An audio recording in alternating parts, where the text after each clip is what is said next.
নমস্কার, আমি সৌতম মজুমদার। আজকে কৃষ্ণা দিদিভাই চলে এসছে সেই হলদিরাম থেকে। কৃষ্ণা দিদিভাই এসেই তার বড় আইডিটা ঠিকঠাক করে রেডি করে নিয়েছে। তোমরা ভয় পাচ্ছিলে তো আইডিটা হ্যাক করে নেবে, এবার নিয়ে দেখাও না, এবার নিয়ে দেখাও না। My name is Soutam Majumdar. ঠিক আছে, যার চেষ্টা করেছো না তার টাটা বাই বাই। আমি সৌতম মজুমদার, কারোর আইডিয়ার হ্যাক হওয়ার সুযোগ নেই। চলো সবাই ভালো থাকবে আর কৃষ্ণা দিদিভাই পাশে থাকবে। পিছনে কে আছে? অমর দাদা ভাই। কৃষ্ণা দিদিভাই কিছু বলো।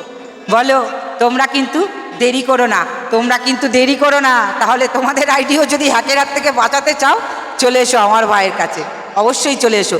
আমি ভাবতে পারিনি যে সত্যি এই হ্যাকের হাত থেকে আমার আইডিটা বাঁচবে। আসলে আমি তো খুব সৎ মানুষ, কোনোদিন কারোর সাথে হিংসা করি না। সবশেষে ভগবানকে বলবো, ভগবানকে চরম আশীর্বাদ ছিল বলেই আজকে এই আইডিটা বাঁচাতে পেরেছি। আর এই যে আমার কৃষ্ণনীলা ভাই আছে একটা, ও আমাকে কৃষ্ণ সারথি হয়ে এসেছে। কি করব বলো?